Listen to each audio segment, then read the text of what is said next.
ഈ വീഡിയോയിൽ നമ്മൾ നോക്കുന്നത് മിഡിൽ ഈസ്റ്റ് അതേപോലെ ഏഷ്യ ഈ രണ്ട് സൈഡിലുള്ള വാർത്തകളാണ് നോക്കുന്നത്. കാരണം അവിടെ കുറച്ച് അഗ്രസീവായിട്ടുള്ള കുറച്ച് സംഭവങ്ങൾ സംഭവിച്ചിട്ടുണ്ട്. അപ്പോൾ അതിനകത്ത് ഇസ്രായേലിൽ നമ്മൾ നോക്കുകയാണെന്നുണ്ടെങ്കിൽ ഇന്ന് ഇസ്രായേൽ US റെപ്രസെൻറ്റേറ്റീവ്സ് അതേപോലെ തന്നെ ഈജിപ്റ്റ് ഖത്താർ ഇവരൊക്കെ ചേർന്നുകൊണ്ട് മീറ്റിംഗ് കെയ്റോയിലാണ് നടന്നത്. സീസ് ഫയർ എക്സ്റ്റൻഷനെ കുറിച്ചാണ് സംസാരിക്കുന്ന രീതിയിലുള്ള എക്സ്പ്ലനേഷൻ ഇസ്രായേലിന്റെ ഭാഗത്തുനിന്നും, അതുപോലെ സെക്കൻഡ് ഫേസ് സീസ് ഫയർ എന്ന് പറഞ്ഞിട്ട് ഹമാസിനെ അനുകൂലിക്കുന്ന ആൾക്കാരൊക്കെ രണ്ടാം ഘട്ട ചർച്ച എന്നുള്ള നിലയിലൊക്കെയാണ് ഇതിനെ അഡ്രസ് ചെയ്തത്. പക്ഷേ ഇപ്പം പ്രാഥമികമായിട്ട് ഇസ്രായേൽ ചോദിച്ചിരിക്കുന്നത് 6 ആഴ്ചത്തേക്ക് ഈ ഇപ്പം നടന്നുകൊണ്ടിരിക്കുന്ന ഇതേ ഫസ്റ്റ് ഫേസിൽ തന്നെ എക്സ്റ്റെൻഡ് ചെയ്യുക എന്നുള്ളതാണ്. 6 ആഴ്ചത്തേക്ക് എക്സ്റ്റെൻഡ് ചെയ്യാന്ന് പറഞ്ഞാൽ ഇനിയും 42 ദിവസം. അതുപോലെ തന്നെ ആഴ്ചയിൽ 3 or 6 അങ്ങനെ ബന്ദികളെ റിലീസ് ചെയ്തുകൊണ്ടേയിരിക്കുക. ഇതിലൂടെ ഇസ്രായേൽ എന്താണ് ഉദ്ദേശിക്കുന്നത് പറഞ്ഞാൽ ഫിലഡൽഫി കോറിഡോർ ഉൾപ്പെടെയുള്ള സുപ്രധാനപ്പെട്ട സ്ഥലങ്ങളിൽ നിന്നും IDF ഉദ്യോഗസ്ഥരെ പിൻവലിക്കില്ല എന്നാണ് ഇതിന്റെ ഒരു സൂചന. ഇതിന്റെ ഒരു സൂചനയല്ല, അത് തന്നെയാണ് അതിന്റെ അർത്ഥം. ഈ ഫസ്റ്റ് ഫേസ് ഡീല് തീരുകയാണെന്നുണ്ടെങ്കിൽ IDF ഉദ്യോഗസ്ഥരെ പൂർണ്ണമായിട്ടും ഗാസയിൽ നിന്ന് പിൻവലിക്കണം എന്നാണ് അന്ന് കരാർ വെച്ചപ്പോൾ എഴുതിയിട്ടുണ്ടായിരുന്നത്. അപ്പൊ അതുകൊണ്ടാണ് അങ്ങനെ ഒരു ഫസ്റ്റ് ഫേസ് ഡീല് നിർത്തണ്ട, അത് തന്നെ അങ്ങ് എക്സ്റ്റെൻഡ് ചെയ്താൽ മതി എന്ന് ഇസ്രായേൽ ആയിട്ട് ആശയം മുന്നോട്ട് വെക്കുന്നത്. അപ്പൊ ഇതിനകത്ത് നെഗോഷിയേഷൻ അങ്ങോട്ട് മുന്നോട്ട് പോയില്ല. ഹമാസ് നിരുപാധികം ഇതിനെ എതിർത്താണ് സംസാരിച്ചത്. ഇതൊരിക്കലും ഞങ്ങൾക്ക് അംഗീകരിക്കാൻ കഴിയില്ല എന്നാണ് ഹമാസ് പറഞ്ഞുകൊണ്ടിരിക്കുന്നത്. അപ്പൊ എന്തായാലും ഇസ്രായേൽ ഇന്നത്തെ ചർച്ച നിർത്തി മടങ്ങി. സാറ്റർഡേ നാളെ ആവാമെന്ന് വിചാരിച്ചുകൊണ്ടാണ് വന്നിരിക്കുന്നത്. ശരിക്കും ഇസ്രായേലിന്റെ ഉള്ളിലുള്ള ഇസ്രായേലിന്റെ ഗവൺമെന്റിന്റെ താല്പര്യം എന്ന് പറഞ്ഞു കഴിഞ്ഞാൽ ഈ സീസ് ഫയർ പൊളിക്കുക എന്നുള്ളതാണ്. ഈ സീസ് ഫയർ പൊളിച്ചിട്ട് വീണ്ടും ഗാസയ്ക്കുള്ളിൽ ആക്രമണം തുടരുക എന്നുള്ളതാണ് ഇസ്രായേലിന്റെ പ്രാഥമികമായിട്ട് സർക്കാർ തലത്തിലുള്ള ഒരു തീരുമാനം അതാണ്. അപ്പൊ അതുകൊണ്ടാണ് ഈ ഒരു ലാസ്റ്റ് ഫേസിൽ ചെന്ന് ഈ ഒരു നെഗോസിയേഷൻ ചെയ്യുന്നത്. ഇസ്രായേലിന് വേണമെങ്കിൽ ഇതേ നെഗോസിയേഷൻ ഒരാഴ്ചയ്ക്ക് മുമ്പ് സ്റ്റാർട്ട് ചെയ്യാമായിരുന്നു, പക്ഷെ ചെയ്തില്ല.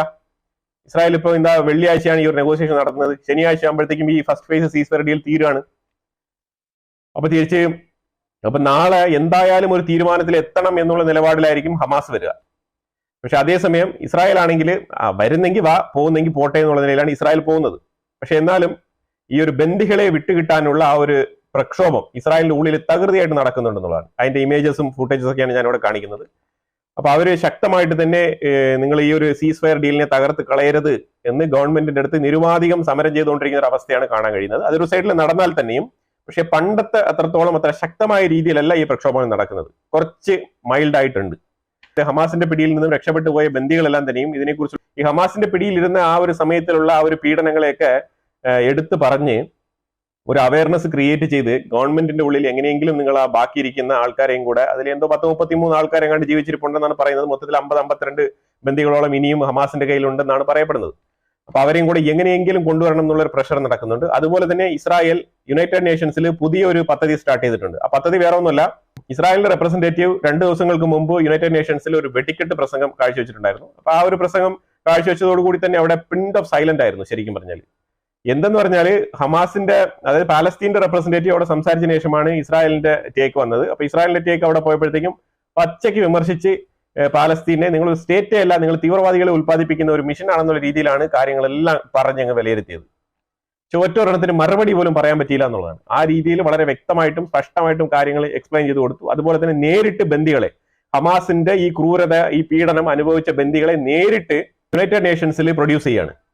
അത് അവസരം കിട്ടുന്ന മുറയ്ക്ക് 1, 2, 3, 4, 5 ബന്ദികളെ റെഡിയാക്കി ഇവർ നേരെ യുണൈറ്റഡ് നേഷൻസിൽ കൊണ്ടുപോയി സംസാരിപ്പിക്കുകയാണ്. യുണൈറ്റഡ് നേഷൻസിന്റെ ഉള്ളിൽ ഡെസ്കിൽ സംസാരിക്കും. അത് കഴിഞ്ഞിട്ട് വെളിയിൽ വന്ന് വാർത്താ സമ്മേളനത്തിൽ സംസാരിക്കുന്ന ഒരു അവസ്ഥയാണ്. ആ രീതിയിൽ ഒരു പുതിയ സ്ട്രാറ്റജിക് പ്ലാൻ ഇസ്രായേൽ ക്രിയേറ്റ് ചെയ്തിട്ടുണ്ട്. വളരെ നല്ല പ്ലാനാണ്. ഇങ്ങനെയൊക്കെ ചെയ്യേണ്ടതുണ്ട്. ചെയ്ത ഈ ഒരു പ്രവൃത്തികൾ, അതായത് പിടിച്ചോണ്ടുപോയ October 7 വീട്ടിൽ നിന്നും വലിച്ചഴിച്ച് പിടിച്ചോണ്ടുപോയത് മുതൽ റിലീസ് ചെയ്യപ്പെട്ട ദിവസം വരെയുള്ള ക്രൂരതകൾ എണ്ണി പറയുന്ന രീതിയിലാണ് അവിടെ അവതരണം നടക്കുന്നത്. അപ്പൊ എന്തായാലും അതൊരു സൈഡിൽ നടക്കുകയാണ് തകൃതിയായിട്ട്. കാരണം വേറെ ഒന്നുമില്ല, ഈ ഒരു യുണൈറ്റഡ് നേഷൻസ് എന്ന് പറഞ്ഞ ആ ഒരു സഭയില്ലേ, ആ ഒരു കൂട്ടായ്മ നാണം കെടുന്ന രീതിയിലാണ് ഈ ഒരു എക്സ്പ്ലനേഷൻ സെനാരിയോ അവിടെ പൊയ്ക്കൊണ്ടിരിക്കുന്നത്. അപ്പൊ ഹമാസ് ഈ ഒരു സീസ് ഫയർ ഡീൽ എങ്ങനെയാലും സെക്കൻഡ് ഫേസിലേക്ക് ഉറപ്പിക്കാൻ വേണ്ടിയിട്ട് പല രീതിയിലുള്ള പ്രഷർ, അതായത് ഹമാസിന്റെ അനുയായികളായിട്ടുള്ള രാജ്യങ്ങളുമായിട്ടും ഇന്റർനാഷണൽ കമ്മ്യൂണിറ്റിയുമായിട്ടൊക്കെ ബന്ധപ്പെട്ട് കാര്യങ്ങൾ ചെയ്യുന്നുണ്ട്. അതേപോലെ ഈ ഹമാസിന്റെ PA ഉണ്ടല്ലോ, ഹമാസിന്റെ പേഴ്സണൽ സെക്രട്ടറി അഥവാ പേഴ്സണൽ അസിസ്റ്റന്റ് എന്ന് പറയുന്ന PA, Palestinian authority, Mahmoud Abbas, പുള്ളി പല ലോകരാജ്യങ്ങളെയും ബന്ധപ്പെടുന്നുണ്ട്. അതായത് ഈ ഇസ്ലാമിക് സംഘടനയിൽപ്പെട്ട ആൾക്കാരല്ലാതെ മറ്റുള്ള രാജ്യങ്ങൾ, സൗത്ത് ആഫ്രിക്ക പോലത്തെ അങ്ങനത്തെ പല രാജ്യങ്ങളുണ്ടല്ലോ ഇവരെ പിന്തുണയ്ക്കുന്ന രാജ്യം, അങ്ങനത്തെ രാജ്യങ്ങളെ കൂടെ കോൺടാക്ട് ചെയ്യുന്നുണ്ട്. എന്തിനാന്ന് പറഞ്ഞാൽ ഈ ഒരു ഞായറാഴ്ച വീണ്ടും ഗാസയിൽ IDF ആക്രമണം തുടങ്ങുമോ എന്നുള്ള പേടിയിലാണ് ഇപ്പൊ ഈ വിളിയൊക്കെ തുടങ്ങിയിരിക്കുന്നത്. അന്താരാഷ്ട്ര പ്രഷർ ഇസ്രായേലിന്റെ മേളിൽ നല്ല രീതിയിൽ വരുന്ന ഒരു അവസ്ഥയാണ് കാണാൻ കഴിയുന്നത്. അതുപോലെ തന്നെ IAF ഇസ്രായേൽ എയർഫോഴ്സ് ലെബനാന്റെ ഉള്ളിൽ ഡീപ്പ് ലെബനാനിൽ ഒരു ആക്രമണം നടത്തി. എയർ സ്ട്രൈക്ക് തന്നെയാണ് നടത്തിയത്. അതിനകത്ത് ഹിസ്ബുള്ളയുടെ ഒരു ലീഡർ കൊല്ലപ്പെട്ടിട്ടുണ്ടെന്നുള്ളതാണ്. 2 സിവിലിയൻസ് കൊല്ലപ്പെട്ടു എന്നാണ് ലെബനാൻ സൈഡിൽ നിന്ന് റിപ്പോർട്ട് ചെയ്തിരിക്കുന്നത്. പക്ഷേ ഇസ്രായേലിന്റെ സൈഡിൽ നിന്ന് റിപ്പോർട്ട് ചെയ്തിരിക്കുന്നത് മഹ്ദി അലി ഷാഹിൻ. ഈ മഹ്ദി അലി ഷാഹിൻ എന്ന് പറഞ്ഞ ഈ ലെബനാന്റെ പണമിടപാടുകൾ നടത്തുന്നതുമായിട്ട് ബന്ധപ്പെട്ട ട്രാൻസാക്ഷൻസ് മേൽനോട്ടം വഹിക്കുന്ന വ്യക്തിയായിരുന്നു ഈ ഒരു ഷാഹിൻ. ഈ ഒരു ഷാഹിനെയാണ് ടാർഗറ്റ് ചെയ്ത് അറ്റാക്ക് ചെയ്തത്. ഷാഹിനെ എലിമിനേറ്റ് ചെയ്തു എന്നാണ് IDF പ്രസ്താവന പുറത്തിറക്കിയിരിക്കുന്നത്. അപ്പൊ ആ ഒരു ട്രാൻസാക്ഷൻസ് നടത്തുന്ന ആളിനെയാണ് വധിച്ചിരിക്കുന്നത്. ഇതിന് കാരണമുണ്ട്. കാരണം വേറെ ഒന്നല്ല, ഞാൻ കാണിക്കുന്നത് കണ്ടോ, ഇത് കെട്ടുകണക്കിൽ ഡോളേഴ്സ്. ഇത് ഏതാണ്ട് $25 ലക്ഷം ലെബനാൻ എയറിൽ തുർക്കിയിൽ നിന്നും ലെബനാൻ എയർപോർട്ടിലേക്ക് കടത്തിയിരിക്കുകയാണ്. അതായത് ലെബനാൻ എയറിൽ തന്നെ, ലെബനീസ് എയർ, അതായത് ലെബനാന്റെ എയർലൈൻസിൽ തന്നെയാണ് ഈ ഒരു പ്രവൃത്തി നടന്നിരിക്കുന്നത്. ഇറാനിയൻ എയറല്ലേ നിർത്തിവെച്ചത് പണ്ട്. ഇപ്പൊ ലെബനാൻ എയറിൽ കൂടെ നിങ്ങൾ കിടത്താം. ഇറാനിൽ നിന്ന് വന്നാലല്ലേ പ്രശ്നമുള്ളൂ, തുർക്കിയിൽ നിന്ന് അയക്കാം. എങ്ങനെയുണ്ട്? ഈ രീതിയിലാണ് അവിടെ പണമിടപാട് നടത്തുന്നത്. ഇതുമായിട്ട് ബന്ധപ്പെട്ട ഈ ട്രാൻസാക്ഷൻസുമായിട്ട് ബന്ധപ്പെട്ട വ്യക്തിയാണ് ടാർഗറ്റ് ചെയ്ത ആ ഷാഹിൻ എന്ന് പറഞ്ഞ വ്യക്തി. അതിനെയാണ് ഇസ്രായേൽ ആക്രമണം നടത്തി തകർത്ത് തച്ചുടച്ച് കളഞ്ഞിരിക്കുന്നത്. ഇപ്പൊ അറബ് മേഖലയിൽ വേറൊരു തരത്തിലുള്ള ഒരു ടാക്ടിക്സ് ആണ്. എല്ലാവർക്കും അറിയാം, ഈ ഒരു അബ്രഹാം അക്കോർഡ് എന്ന് പറഞ്ഞാൽ അത് ട്രംപിന്റെ തന്നെയാണ് ഒരു പോളിസി.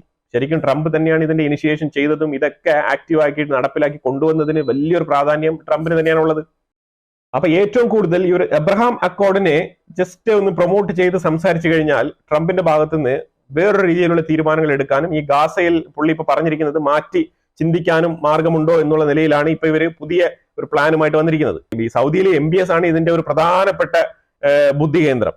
പുള്ളി ഇപ്പൊ ഏറ്റവും കൂടുതൽ പറഞ്ഞുകൊണ്ടിരിക്കുന്നത് ലെബനാനെയും സിറിയയെയും നമ്മൾ അബ്രഹാം അക്കോർഡിൽ കൊണ്ടുവരാം എന്നാണ് പുതിയൊരു പ്രപ്പോസൽ. അപ്പൊ ഇത് ഈ അബ്രഹാം അക്കോർഡിൽ കൂടുതൽ ആൾക്കാരെ ചേർക്കാന്ന് പറഞ്ഞാൽ അത് വെറുതെ കൊണ്ട് ചേർത്തിട്ട് കാര്യമില്ല. ലെബനാനെയൊക്കെ അബ്രഹാം അക്കോർഡിൽ ചേർത്തിട്ട് എന്ത് കാര്യമാണുള്ളത്? അവിടെ മൊത്തം തീവ്രവാദികളാണ്. ഹിസ്ബുള്ള അബ്രഹാം അക്കോർഡിൽ സമ്മതിക്കുന്നുണ്ടോ? ഹിസ്ബുള്ള അബ്രഹാം അക്കോർഡിൽ വരാൻ തയ്യാറാണോ? അപ്പൊ അതുകൊണ്ട് ഇത് ഇമാതിരിയുള്ള നാടകങ്ങൾ, ഗിമിക്കുകളൊക്കെ യുവമാരെ ഇറക്കും.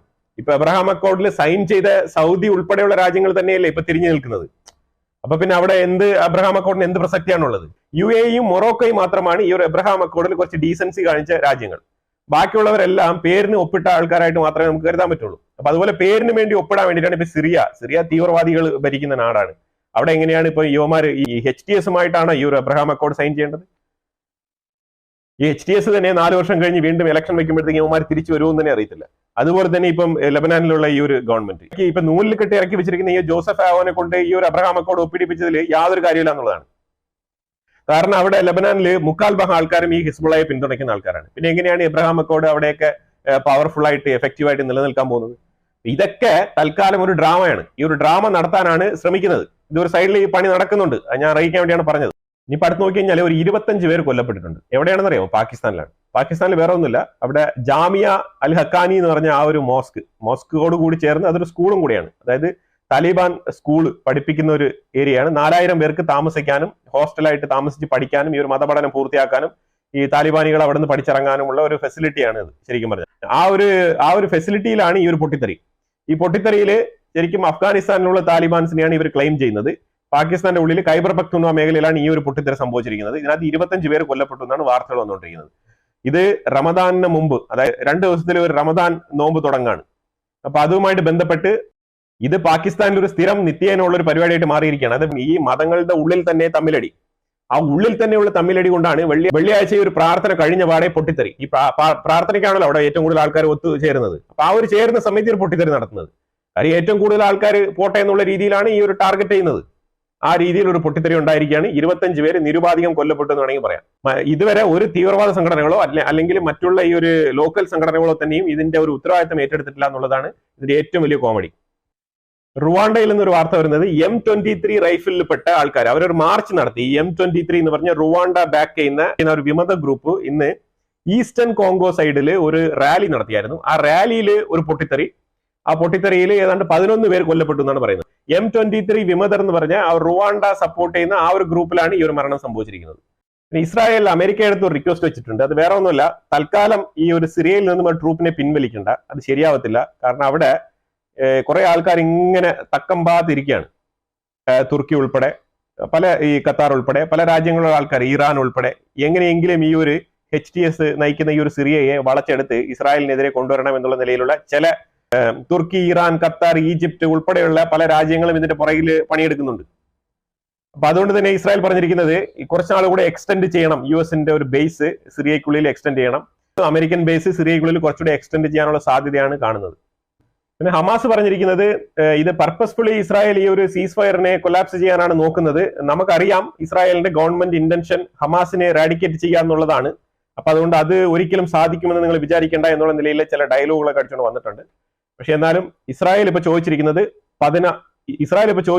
42 ദിവസത്തെ ഫസ്റ്റ് ഫേസ് എക്സ്റ്റൻഷൻ. അതിന്റെ അർത്ഥം IDF ഗാസയിൽ നിന്നും വിഡ്രോ ചെയ്യില്ല എന്നാണ് ഇതുവരെയുള്ള നിലപാട്. ബാക്കി ചർച്ചകൾ നാളെ രാവിലെ തുടരും എന്നാണ് പറഞ്ഞിരിക്കുന്നത്. അപ്പൊ എന്തായാലും ഇതിനെക്കുറിച്ചുള്ള അഭിപ്രായങ്ങൾ കമന്റ് ബോക്സിൽ രേഖപ്പെടുത്തുക. വീഡിയോ ഇഷ്ടപ്പെട്ടു കഴിഞ്ഞാൽ ലൈക്ക് ചെയ്യുക, ഷെയർ ചെയ്യുക. അതുപോലെ തന്നെ നിങ്ങൾ ആദ്യമായിട്ടാണ് ചാനൽ കാണുന്നുണ്ടെങ്കിൽ മറക്കാതെ സബ്സ്ക്രൈബ് ചെയ്യുക. വീണ്ടും കൂടുതൽ വിവരങ്ങൾ വരുന്ന മുറയ്ക്ക് അടുത്ത വീഡിയോ ആയിട്ട് വരാം. Thank you so much.